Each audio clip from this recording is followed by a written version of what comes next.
프로파일러의 시점에서 사건을 날카롭고 깊게 들여다보는 프로파일러 수업 시간입니다.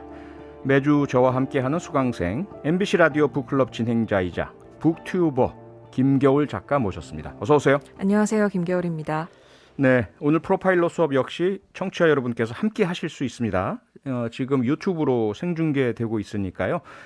표창원의 뉴사이킥 검색해서 들어오시면 저희 수업을 직접 보실 수도 있고요. 댓글로 참여하실 수도 있습니다. 네, 문자 참여도 열려 있습니다. 짧은 건 50원, 긴 건 100원이 드는 문자 번호 샵 8001번 또는 무료인 스마트 라디오 미니와 유튜브 댓글로 의견 보내주시고요. 또 표디가 꼭 프로파일링을 해줬으면 좋겠다 이런 사건이 있으시면 제안도 부탁드립니다. 네, 프로파일러 수업 본격적으로 시작할까요? 오늘 사건 무엇입니까? 네, 먼저 준비된 내용으로 한번 들어보시죠. 성착취물을 공유하는 텔레그램 대화방인 N번방 운영자면서 대화명 가까스로 알려진 문형욱이 항소심에서도 징역 34년을 선고받았습니다. 지난해 초까지 5년 동안 1,900여 차례에 걸쳐 미성년자에게 성착취 영상물을 촬영하게 한 혐의로 재판에 넘겨진 문형욱. 2년 전부터는 가까시라는 대화명으로 텔레그램 N번방을 최초로 개설했습니다. 유포된 영상은 총 3,762개, 피해자는 30명이 넘습니다. 범행 목적이 뭡니까? 제가 잘못된 성 관계형을 가지고 있었던 것 같습니다. 네, 관련된 뉴스 내용 먼저 들으셨는데요. 정말 국민적 분노를 야기한 사건이죠. 네.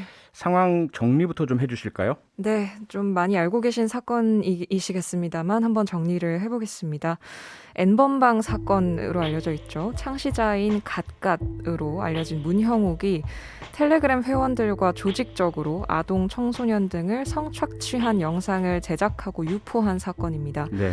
문형욱은 2017년 1월부터 텔레그램에 성착취물의 수위에 따라서 1번부터 8번 방까지의 대화방을 개설을 하고요. 회원을 모집했습니다. 경찰청 디지털 성범죄 특별수사본부 관계자의 말에 따르면 성착취물의 유통뿐만 아니라 제작까지 하는 유형이 처음 생겨났다. 이렇게 이야기를 하고 있는데요. 예. 이 N번방에서 파생된 조주빈의 박사방이 이제 유사한 형태의 범죄를 저질렀고요. 또 공무원 등을 통해서 피해자들의 개인정보를 빼돌리기도 했습니다. 네. 19일이죠. 각각 문형욱이 항소심에서도 징역 34년을 선고받았습니다. 항소심 재판부는 피고인의 범행 수법이 매우 불량하고 인간의 존엄성과 가치를 침해했다고 설명을 했습니다. 네. 이 문형욱은 2017년 1월부터 지난해 초까지 1275회에 걸쳐서 아동 및 청소년 피해자 21명에게 성착취 영상물을 촬영하도록 한 후에 이를 전송받아서 소지를 했고요. 이 중에서도 2018년 9월부터 2019년 3월까지는 피해 청소년 부모 3명에게 성착취 영상물을 유포하겠다라고 협박을 하기도 했습니다. 2019년 2월부터도 작년 1월까지 갓갓이라는 이름으로 개설한 텔레그램 대화방 N번방에 성착취 영상물 3,762개를 올려서 배포했고요. 예. 문형욱은 지난 4월에 열린 1심에서 징역 34년을 선고받았고요. 위치 추적 전자발찌 30년 부착, 신상정보 공개 10년, 아동 노인시설 취업 제한 10년, 성폭력 교육 160시간을 명령받았습니다. 네, 이 사건에서 프로파일러로서 주목하는 포인트는 개미 귀신입니다. 개미 귀신이요? 개미 귀신은 명주 잠자리의 유충이죠. 네. 정말 흉측하게 생긴 벌레인데요. 이 벌레가 모래로 만든 덫을 만들죠. 네. 그래서 개미라든지 또는 작은 벌레들이 지나가다 한 발을 내디디면 푹 빠져요.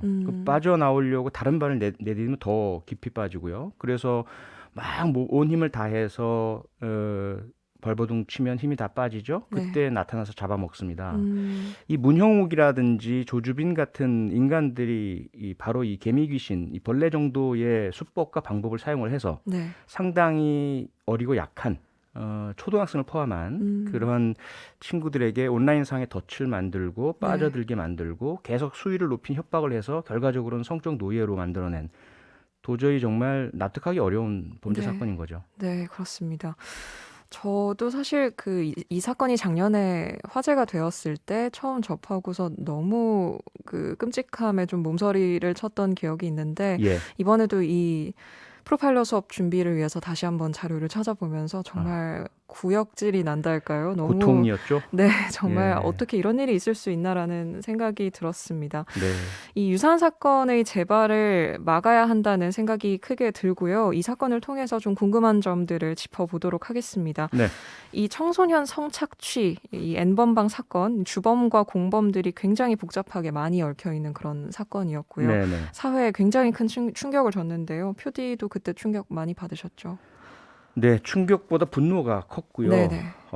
정말 어떻게 보자면 앞서 제가 벌레 비유를 했는데 수법과 방법이 그냥 벌레 수준이에요.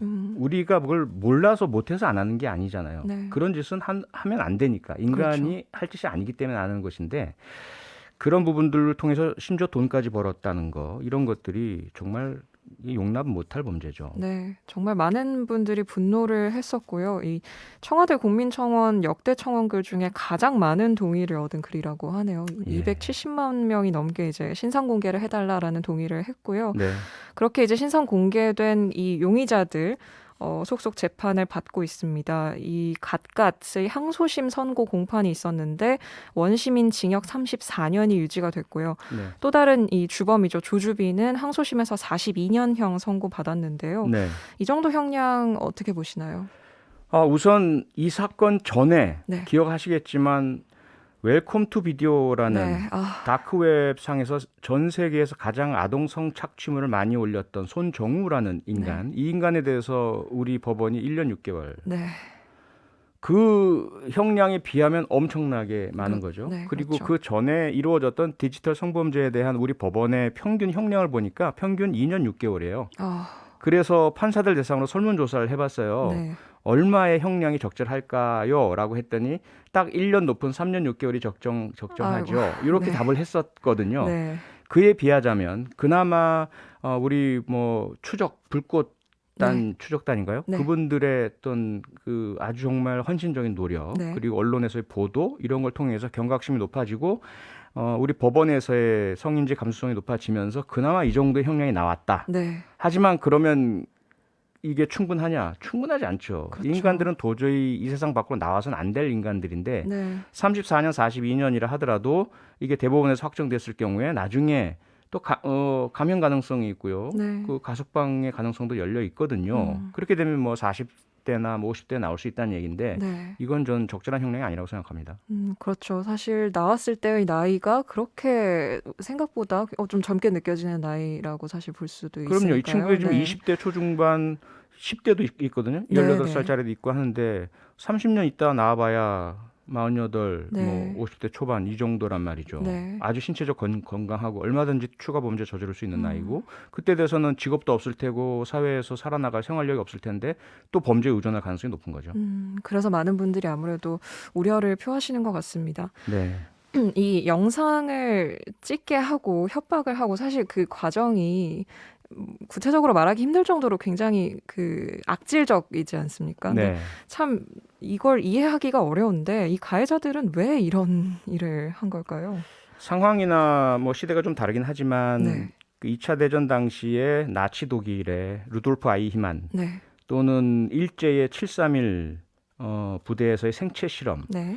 그와 좀 유사한 메커니즘 아닌가. 이들은 피해자들을 자기와 동등한 인격체로 보지 않는 거죠. 하나의 대상물이고 실험물이고 자신들의 이익을 위해서 뭐 죽일 수도 있고 이용할 수도 있고 성착취를 할 수 있는 대상으로 본 거예요. 그런 타자화, 대상화, 인격으로 인정하지 않는 것이 그 심리의 기본인 것이고요. 네. 두 번째로 성에 대한 왜곡된 인지, 자기들 스스로도 권고되고 왜 그랬어요? 그랬더니 제 성관념이 잘못됐나 봅니다. 이렇게 뻔뻔하게 얘기를 하던데 네. 그게 뭔지는 모르고 있는 것 같아요. 본인이 무슨 말인지 모르고 계속해서 사회에서 떠드니까 자기가 그걸 그냥 빌려서 하는 말 같은데 네. 성이란 것에 대해서 이 친구들은 몰라요. 음. 그냥 소위 말하는 음란물, 네. 다른 성착취물들을 많이 찾아보고 세 번째가 집단 심리인데요. 네. 소위 컬트라고 하죠. 네.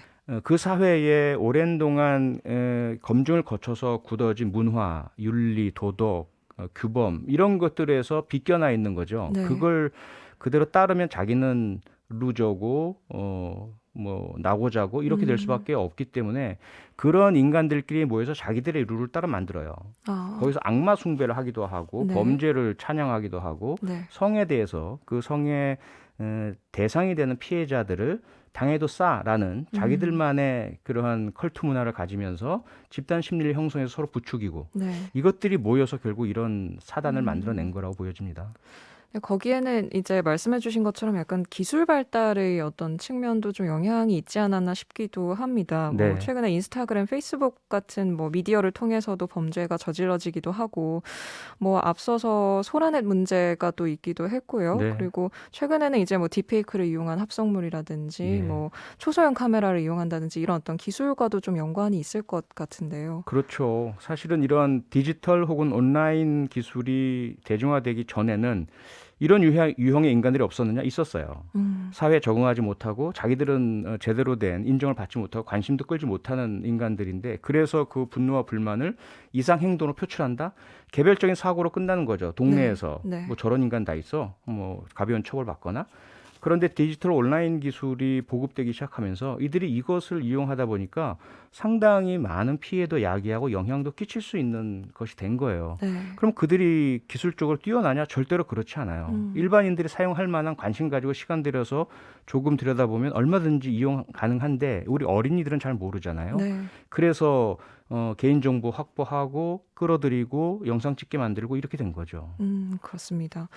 그런 식으로 이제 많은 이 불법 촬영물들이 유포가 되게 됐는데 문제는 이걸 또 보는 사람들이 있지 않습니까? 예. 이 수요가 있으니까 끊이지 않는 부분도 있는 것 같은데요. 이 네. 보는 사람들의 문제 어떻게 보시나요? 기본적으로 공범자죠. 네. 그래서 제가 줄곧 강하게 이들도 공범자로 처벌해야 한다. 네. 그리고 범죄단체 조직, 범죄단체 가입으로 처벌을 해야 한다라는 주장을 해왔는데 법 기술상으로는 좀 어려운 것 같고요. 네. 과거 판례도 충분치 않고 심리적으로 보자면 이들은 책임의 분산 효과 여러 명이 하니까 그렇게 크게 책임을 못 느끼는 거죠. 네. 물론 이게 금지되고 걸리면 안 되고 특히 주변의 여성 가족이나 동료나 친구에게 적발당한다면 얼굴 들고 못 다니겠죠. 네. 하지만 유사한 동료들이 있고 공범자들이 많다 보니까 이거 뭐 크게 그렇게 나쁜 짓은 아니야. 몰라서들 이렇게 비난하지. 이런 식의 자기 합리화를 가지고 이런 행동을 하는 거고요. 네. 또 하나는 되게 본다는 친구들에게 또 돈을 내잖아요. 그렇죠. 자기들이 돈을 냈으니까 상품을 산 거야 라는 거. 불량식품 먹는다고 그렇게 나쁜 건 아니잖아 라는 식의 심리가 이런 범죄를 계속 이렇게 많이 확산시킨 것으로 보입니다. 굉장히 잘못된 사실 인식인데요. 네. 이 피해자들 입장에서는 엄청난 정말 불안과 공포감에 시달릴 수밖에 없을 텐데 이 2차 피해를 막을 구제책들 좀 충분할까요? 좀 필요한 것들이 뭐가 있을까요? 가장 중요하고 좀 아프고 네, 부족한 네. 부분이죠. 그동안 우리 사회는 가해자에 대해서는 충분할 정도 이상의 관심들을 가졌습니다. 네. 괴물이다, 나쁜 놈이다, 뭐 죽여라, 네. 뭐 그냥 이 형벌로 되겠느냐, 광화문거리에 내다 걸고 지나가는 모든 사람들이 바늘로 찌르자, 뭐 여러 가지 이제 공분을 해주시는데 네. 피해자에 대해서 그럼 우리가 충분히 보호해드리고 지켜드렸고 함께 해드렸고 지지해드렸느냐 그렇진 않거든요. 잊혀졌었어요. 네. 일부에선 여전히 피해자를 비난하는 심리, 왜 당했어? 라는 거. 그거 당하지 말았어야지라는 네. 식의 어떤 시선도 분명히 있고요. 네.